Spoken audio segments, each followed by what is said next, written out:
James Washington wasn't just a janitor at Northwood High. It was his quiet heartbeat. For 30 years, his day started before the first bell and ended long after the last student had gone home.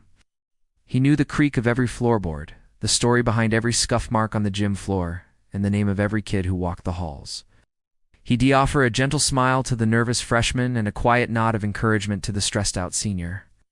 He was a fixture, a silent guardian of the school's memories.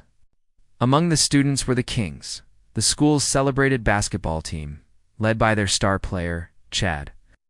They were popular, talented, and unfortunately, they carried an air of entitlement that often crossed the line into cruelty. They saw James not as a person, but as part of the background, someone to be ignored, or worse, targeted for their mean-spirited fun. One evening, the school was buzzing with energy. It was the night of the championship game against their fiercest rivals. The bleachers were packed, the air thick with anticipation. James, as always, was there, ensuring everything was perfect.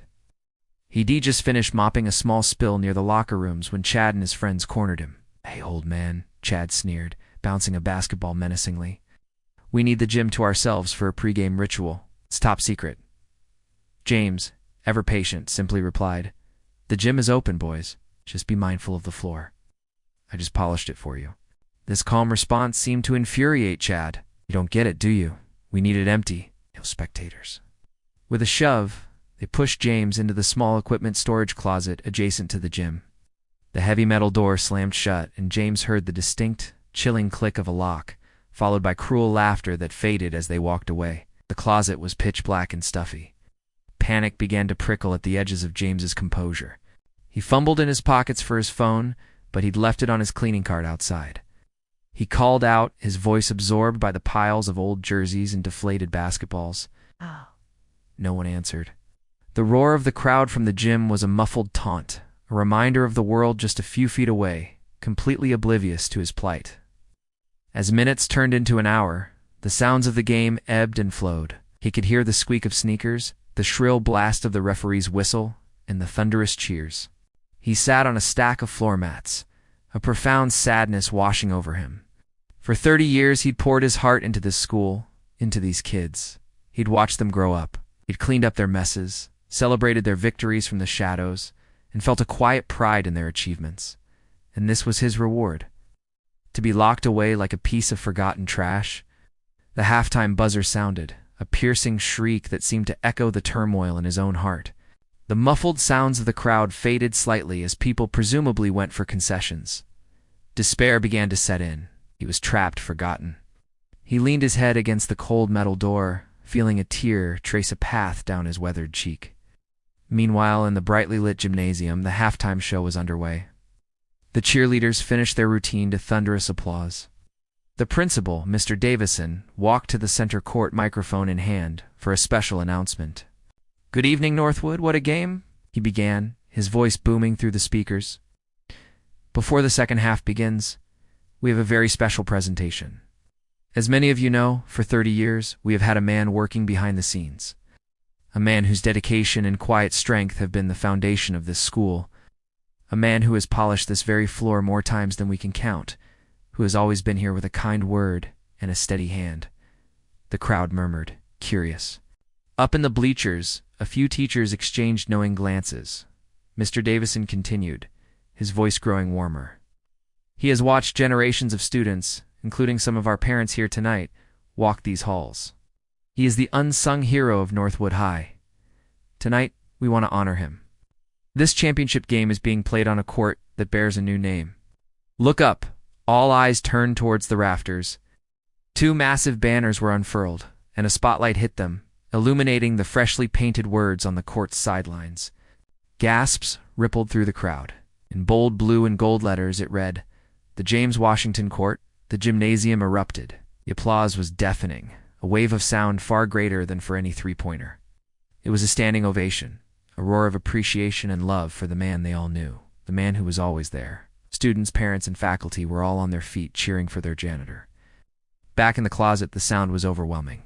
James could just make out the words James Washington Court. It didn't seem real. Was he imagining it? Was this some cruel trick of his tired mind? In the locker room, Chad and his team were listening, A cold dread washed over them. They looked at each other, their faces pale. They had locked up the man the entire school was now honoring.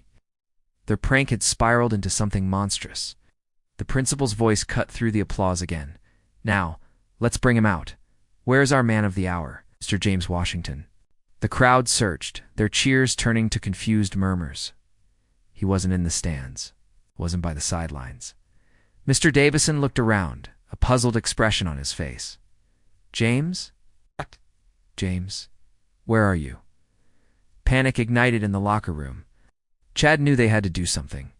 He sprinted from the locker room, his teammates trailing behind, their arrogance replaced by sheer terror. They ran to the storage closet, their hands fumbling with the lock. With a click, the door swung open. Light flooded the small space, momentarily blinding James. He saw the panicked faces of the boys who had locked him in. He slowly got to his feet, his joints stiff, his heart pounding. He didn't say a word. He just looked at them, his eyes filled not with anger, but with a deep, profound disappointment that was far worse than any scolding. Without a word, he walked past them, out of the closet and into the hallway. The roar of the crowd calling his name grew louder. He walked towards the light of the gymnasium entrance, his steps steady. As he emerged onto the court, the crowd's confusion turned into a thunderous welcome. The spotlight found him, and the entire gym saw him. He stood there, in his simple janitor's uniform, blinking in the bright light, his face a mixture of disbelief, humility, and overwhelming emotion. Mr. Davison rushed to his side, placing a hand on his shoulder. "James, there you are.